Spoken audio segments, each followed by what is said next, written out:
एक दिन पहले तक हैरान परेशान दिख रहे संजय राउत और उद्धव ठाकरे के तेवर अचानक से बदल गए। संजय राउत को शरद पवार ने कौन सी बात बताई कि वे एकदम से देख लेने वाले अंदाज में बातें करने लगे। उद्धव ठाकरे ने भी कुछ इसी अंदाज में बागी विधायकों को लौटने के लिए 24 घंटे का वक्त दे डाला।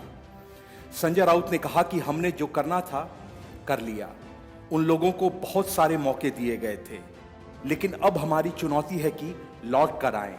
यही नहीं, संजय राउत ने कहा कि बातचीत के सारे विकल्प दिए गए थे, लेकिन अब हमारी तैयारी पूरी है, हम फ्लोर टेस्ट में जीत हासिल करेंगे।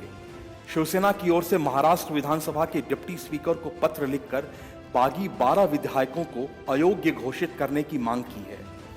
संजय राउत ने शरद पवार से मुलाकात को लेकर कहा कि वह महाराष्ट्र की राजनीति के सबसे बड़े नेता हैं और भीष्म पितामह हैं।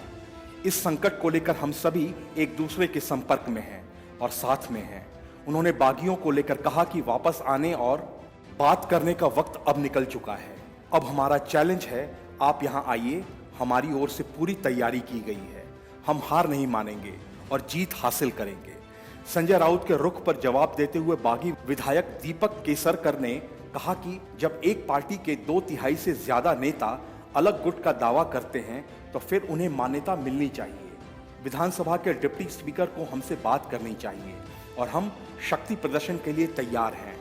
गुवाहाटी में बैठे होने को लेकर विधायक ने कहा कि हमें जब भी विधानसभा के डिप्टी स्पीकर बुलाएंगे हम लौट आएंगे। हमारे ऊपर दबाव बनाते हुए वे कह रहे हैं कि हम सड़क पर उतर जाएंगे। यह धमकी देने की मानसिकता है। उनके कार्यकर्ता विधायकों को घेरते हैं, उनके पीछे अपनी गाड़ियां लगा देते हैं। हम इसीलिए मुंबई से भागकर यहाँ आए हैं, क्योंकि वे हमें धमकियां देते हैं, गाड़ियों को घेरते हैं। मेरे अंदर साहस है, इसलिए मैं उनके मुकाबले खड़ा हो जाता हूँ। लेकिन अन्य लोगों का क्या है? यदि हम शिवाजी की बात करते हैं तो उन्होंने महिलाओं की रक्षा की थी। अब ये कहते हैं कि हम सड़क पर उतर जाएंगे। क्या वे महिला विधायकों को धमकाने के लिए ऐसा कह रहे हैं? Bureau report, news of India.